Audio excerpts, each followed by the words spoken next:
Hello friends, super magic રસોઈમાં મિત્રો હું આપનું સ્વાગત કરું છું। આજે આપણે ગુંદા કેરીનું અથાણું લઈને આવી છું મિત્રો।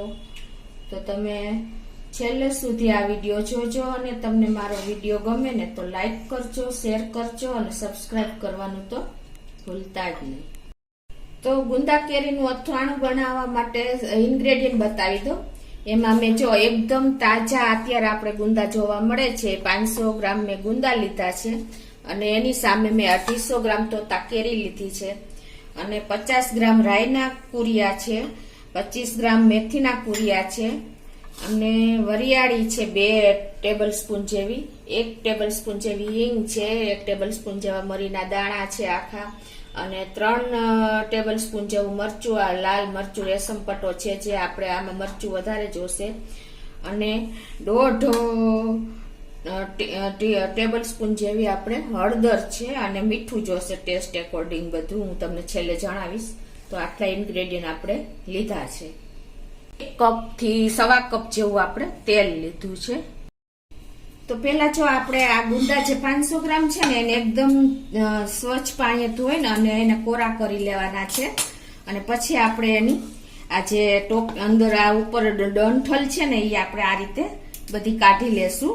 મિત્રો આ પેલી ટોપી કાઢ્યા પહેલા આપણે નથી ધોવાના, એનું કારણ એ છે કે જો તમે પહેલા ધોશો ને તો પાણી એમાં ચડી જશે અને આપણું અથાણું ચીકણું થઈ જશે એટલે બગડશે, એટલે તમે આ ખાસ નોટ કરજો।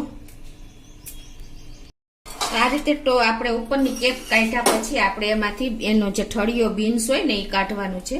એના માટે તમારે શું કરવાનું કે આ રીતે જો તમારે નાનો એવો દસ્તો લઈને આ રીતે એને ઉપર મારી લેવાનું એટલે ઈઝીલી એના જે પેલા છે ને બીન્સ એ નીકળી જશે અને આપણે ચક્કુ છે ને એ મીઠા વાળું કરવાનું એટલે જુઓ તમે આ રીતે ઈઝીલી બધા બીન્સ નીકળતા જશે અને પછી તમારે આ ચપ્પેથી એમાં અંદર મીઠું ફેરવી દેવાનું એટલે એની ચીકાશ નીકળી જાય આ રીતે અને પછી એને આપણે આ રીતે જ રાખીને અને પછી હોલવાળા વાસણમાં બધા ગુંદા આપણે ઊંધા વાળી દેશું। તો આ રીતે આપણે બધા જે ગુંદા છે ને એ રીતે આપણે આને આવી રીતે ખુલ્લા કરી નાખશું એકી સાથે એટલે આપણે ઝડપથી બધું કામ પતે। તો આ રીતે આપણે જો મીઠા વાળું ચપ્પુ કરીને અને બીન્સ બધા આ રીતે આપણે ગુંદામાંથી નીકાળી લેશું અને પછી એને આપણે આ રીતે મીઠાવાળું ચપ્પુ અંદર લગાવીને અને આપણે આવી રીતે હોલવાળા વાસણમાં તમે બધા ગુંદા આ રીતે ઊંધા મૂકી દેવાના એટલે એમાંથી જે ચીકાશ હશે એ નીકળી જશે। તો આપણે બધા ગુંદાને આ રીતે બીન્સ કાઢી લેશું। તો અને બીજું મિત્રો હું તમને ખાસ જણાવું છું કે આપણે જે બીન્સ કાઢીને ગુંદાના અંદરથી એ આપણે છે ને આ પસ્તીમાં પેપર ઉપર નાખવાના। જો તમે ખુલ્લા નાખશો ને ડસ્ટબિનમાં તો શું થશે કે જે માખી મચ્છર બેસે છે ને મિત્રો પછી ઉડી નથી શકતા એની ઉપર બેઠા પછી। તો જીવ હિસ્સા માટે તમારે આ ખાસ એક નોટ કરજો કે આવી રીતે આપણે પસ્તીમાં કાઢીને પછી પસ્તીને બેન્ડ કરીને આપણે ડસ્ટબિનમાં નાખી દેવાની। તો જો આ રીતે બધા ગુંદામાંથી બીન્સ કાઢીને અને આપણે ચપ્પુ મીઠાવાળું લગાવીને અને આ રીતે બધા ગુંદા આપણે થોડીક વાર રાખીને અને આ રીતે વાસણમાં ઊંધા વાળી દેવાના એટલે એની ચીકાશ બધી ઓછી થઈ જશે અને પાણી હશે એ એકદમ નીતરીને આપણા ગુંદા તૈયાર થઈ જશે। અને બીજું મિત્રો મેં તમને કીધું એમ હવે આપણે જે આ બીન્સ કાઢ્યા છે ને પેપરમાં એ આપણે જીવજંતુને હાનિ ન થાય એટલા માટે આપણે આ રીતે રોલ પેકેટ વાળી અને આને આપણે હવે આ રીતે ડસ્ટબિનમાં નાખી દેશું। હવે આપણા ગુંદા તૈયાર થાય છે ત્યાં આપણે હવે 250 ગ્રામ આપણે કેરી લીધી છે ને એની આપણે હવે આવી રીતે છાલ ઉતારી લેશું। અત્યારે મેં તોતા કેરી લીધી છે, તમારી પાસે જે અવેલેબલ હોય એ કેરી તમે લઈ શકો છો, રાજાપુરી કે કેસર કોઈ પણ। તો આ રીતે આપણે એની છાલ ઉતારી લેશું બધી। તો આ રીતે જો આપણે પીલ કર્યા પછી બે સાઈડથી આપણે ડંઠલ કાપી લેશું અને હવે એને આપણે આવી રીતે થોડીક મોટી એવી મીડિયમ એવી આપણે જે ખમણી હોય ને એનાથી આપણે આ રીતે એને ખમણી લેશું, ખમણ તૈયાર કરી લેશું। શકો છો જો આવું આપણે ખમણ તૈયાર કરવાનું છે। તો આ રીતે હું આખી કેરી ખમણી લઉં છું।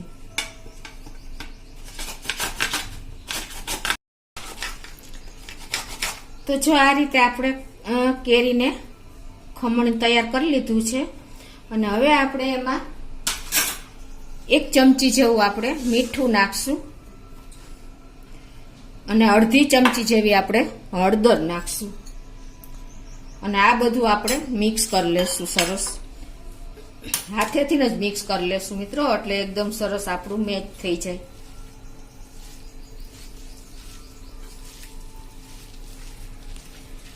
હળદર મીઠું ભેરવીને આને આપણે 15 મિનિટ રાખી દેશું. હવે આપણું ખમણ રેસ્ટ લે છે ને ત્યાં આપણે હવે આ જે તેલ લીધું છે ને 1/2 કપ એ આપણે ગેસ ઓન કરીને એને સ્લો ટુ મીડિયમ ફ્લેમ ઉપર આપણે ધુવાડા નીકળે ને એવું ગરમ કરવાનું છે. તો આપણું તેલ ગરમ થાય છે ને ત્યાં આપણે જે આ રાઈનો બોરો 50 ગ્રામ છે એ આપણે એક બાઉલમાં મસાલો એનો ગુંદાનો ભરવાનો મસાલો તૈયાર કરી લેશું. તો આ રાઈનો બોરો નાખ્યો પછી આપણે એની ઉપર આ રીતે ફરતો મેથીના કુરિયા નાખી દેશું.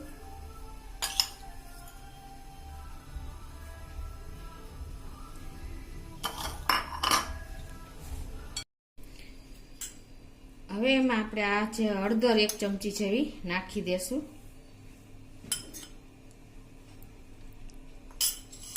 અને ઉપરથી આપણે 1 ચમચી વચ્ચે હિંગ મૂકી દેશું. જો તમારી હિંગ સ્ટ્રોંગ હોય ને તો તમારે પોણી ચમચી લેવાની અને મીડિયમ હોય તો તમે 1 ચમચી હિંગ મૂકી દેવાની.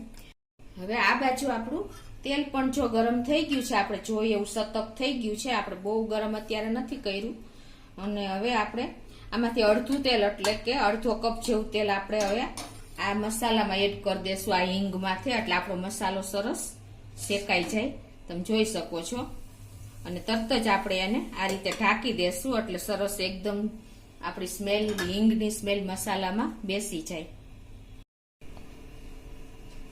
તો જો આપણે તેલ નાખ્યા પછી આ રીતે આપણે એને ઢાંકીને પછી ખોલીને આપણે હલાવી લેશું અને એમાં અત્યારે આપણે આ મરીના દાણા નાખી દેશું. 1 ચમચી જેવા મેં મરી લીધા છે, આખા મરી. અને આપણે આ જે વરિયાળી 2 ટેબલ સ્પૂન જેવી લીધી છે એ પણ આપણે આમાં નાખી દેશું. અને હવે આને આપણે થોડુંક ઠંડુ થવા દેશું, પછી આપણે લાલ મરચું એડ કરશું.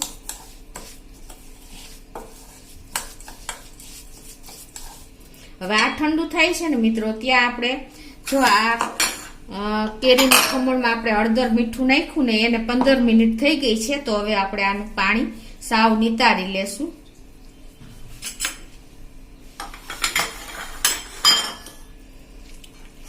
આ રીતે એનું પાણી નિતારીને આપણે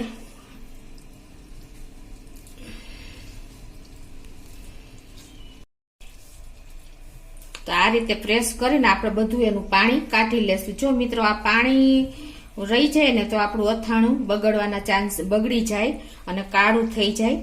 એટલે તમને હું બધી ટ્રીક અને ટિપ્સ સાથે જ અથાણાની રેસીપી બતાવી રહી છું. તમારું અથાણું પાણી ન થાય, કાળું ન થાય, એનો કલર અને એનો સ્વાદ આખું વરસ એવો ને એવો રહે ને એ બધી ટિપ્સ હું તમને આ અથાણામાં બતાવતી ગઈ છું અને બતાવતી રહીશ. તો આ રીતે આપણે બધું પાણી નિતારી લીધું છે. તો આપણું જો પાણી નીકળી ગયું છે ને આ પાણી આપણે ડાળા ગરમર કે તમે ગમે ત્યારે આખું વર્ષ જો તમે બોટલમાં ભરીને રાખશો ને તો તમારા અથાણામાં કે ક્યાંય પણ કામ આવશે. તો જો આપણો આ મસાલો પણ ઠંડો થઈ ગયો છે. તો હવે એમાં આપણે જે 25 ગ્રામ મરચું, લાલ મરચાનો પાવડર, રેશમ પટ્ટો મરચું છે આ એ નાખી દેશું. મિત્રો આમાં મેં તમને ખાસ કહું છું કે તમારે ક્યારે આમાં આપણે પેલું કાશ્મીરી મરચા પાવડર નથી નાખવાનો. એને હિસાબે તમારું 5-6 મહિના થશે ને ત્યાં અથાણું સાવ કાળું લાગવા માંડશે. એટલે તમારે હંમેશા અથાણામાં તો રેશમ પટ્ટો પાવડર જ વાપરવાનો. તો હવે આપણે જો આ બધું મિક્સ થઈ ગયું છે, હવે એમાં આપણે 1 નહીં પણ 2 ચમચી જેવું આપણે મીઠું નાખી દેશું. આ મીઠાનું પ્રમાણ હંમેશા અથાણામાં ચડિયાતું જ હોય છે, તો જ આપણું અથાણું લાંબો ટાઈમ સારું રહે છે અને મીઠું પ્રિઝર્વેટિવનું કામ કરે છે. એટલે આ બધી પ્રોસીજર આપણે અથાણામાં ખાસ ધ્યાનમાં રાખવાની છે. હવે આ બધો મસાલો આપણે ગુંદા ભરવા માટેનો તૈયાર થઈ ગયો છે મિત્રો. આપણે જો આ મસાલો બહારથી લઈને તો આપણને બહુ કોસ્ટલી પડે છે અને એટલો આપણને જોઈએ એટલો હાઇજેનિક મસાલો પણ હોતો નથી માર્કેટનો. તો આપણે અથાણા બનાવવા માટે હંમેશા ઘરે જ મસાલો તૈયાર કરવાનો. હવે આ મસાલામાં આપણે જે આ કેરીનું ખમણ જે આપણે રાખ્યું છે ને એ આપણે એડ કરી દેશું અને આપણે હાથેથી જ મિક્સ કરી લેશું સરખું. આને હિસાબે મિત્રો આપણા ગુંદા આખું વર્ષ એકદમ એવા ને એવા ટાઈટ એટલે કે ફ્રેશ અથાણું આપણું રહે છે, કડક ગુંદા રહે છે. તમે જો આ ખમણ નાખશો ને કેરીનું બોરામાં મસાલામાં તો એને હિસાબે આપણો એકદમ ખટાશ અને હિસાબે આપણા ગુંદા પણ કડક રહેશે અને અથાણું પણ આપણું સરસ લાગશે ટેસ્ટમાં.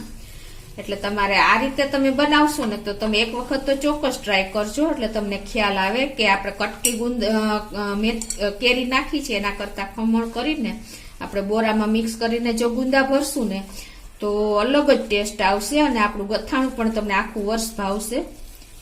તો હવે આપણે આ મસાલો તૈયાર છે તો હવે આપણે ગુંદા ભરી લેશું. તો હવે આપણે આ ગુંદા છે ઊંધા વાયરા ને એને 15 થી 20 મિનિટ થઈ ગઈ છે તો એનું પાણી પણ સરસ નીતરીને આપણા ગુંદા ભરવા માટે તૈયાર થઈ ગયા છે. તો હવે આપણે આ રીતે બધા ગુંદા એકદમ પ્રેસ કરીને ભરશું એટલે આપણો મસાલો અંદર સરસ ભરાઈ જાય આ રીતે.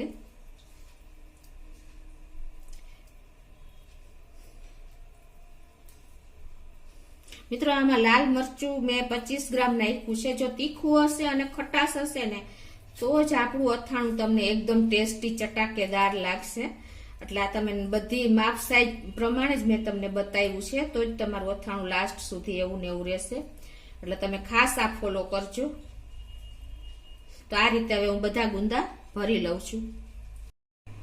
તો જો આ રીતે હવે આપણે બધા ગુંદા ભરી લીધા છે તમે જોઈ શકો છો અને આપણે અલગ વાસણમાં લઈ લીધા છે. હવે જે આપણે આ બોરો હોય તો છે ને એ પણ આપણે આની માથે નાખી દેશું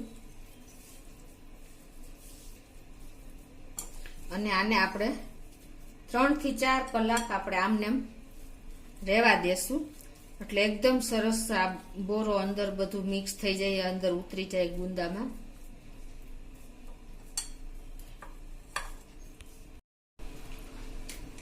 તો જો આપણે આ મસાલો મિક્સ કરીને રાખ્યા છે ગુંદા એને 4 કલાક થઈ ગઈ છે અને હવે આપણે એને મિક્સ કરી લેશું.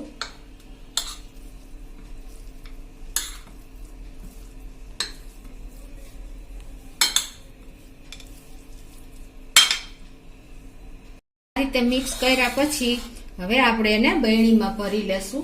એના માટે મિત્રો તમારે કાચની જ બરણી લેવાની છે આપણે અથાણા ભરવા માટે. ખાસ નોટ કરજો, પ્લાસ્ટિકની બરણી લેશો ને તો ટિપિકલી એની સ્મેલ આવી જશે. અને આ બરણીને મેં સાફ કરીને અને તડકે તપવી લીધી છે એટલે એકદમ આપણે પ્રોટેક્શન થઈ જાય. હવે એમાં આપણે આ અથાણું ભરી લેશું ગુંદાનું. મિત્રો અથાણામાં આપણે અત્યારે તમે સરસવનું તેલ વાપરી શકો છો, સનફ્લાવર વાપરી શકો છો, પણ આપણે કાઠિયાવાડમાં મોસ્ટ ઓફ આપણે સિંગ તેલ જ વાપરી છીએ તો મેં આ સિંગ તેલનો જ ઉપયોગ કર્યો છે. તો હવે આ રીતે આપણે બધું અથાણું બરણીમાં ભરી લેશું. તો આ રીતે આપણે બધા અથાણું ભરી લીધું છે ગુંદાનું બરણીમાં. અને હવે આપણે આ જે તેલ ગરમ કર્યું હતું ને એ ઠંડુ થઈ ગયું છે તો હવે એમાં આપણે આ તેલ રેડી દેશું. તેલ પણ મિત્ર પ્રિઝર્વેટિવનું જ કામ કરે છે એટલે તમારે ખાસ જે ઉપર આપણે ડૂબડૂબું રહીએ ને એટલું તેલ આપણે અંદર નાખવાનું છે અને પ્રેસ કરતું જવાનું છે આ રીતે એટલે આપણું તેલ બધું ઉપર આવી જશે.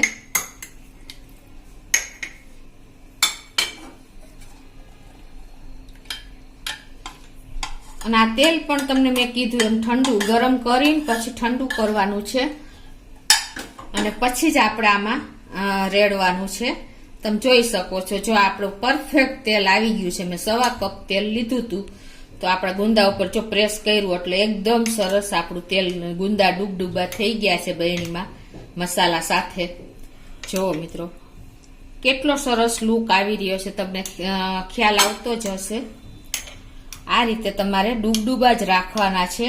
અને આ બરણી તમારે કિચનમાં જે ઠંડી જગ્યા હોય, ભેજ ન આવતો હોય એવી જગ્યાએ તમારે ફ્રીજ વગર આ અથાણું આખું વર્ષ તમે બહાર રાખીને સાચવી શકો છો. બગડતું નથી મિત્રો, આખું વર્ષ એવું ને એવું રહે છે. તો તમે ચોક્કસ આ રીતે તમને મારી રેસીપી ગમી હશે તો ટ્રાય કરજો. અને તમને મારો વિડીયો ગમે તો લાઈક કરજો, શેર કરજો અને સબસ્ક્રાઈબ કરવાનું તો ભૂલતા જ નહીં.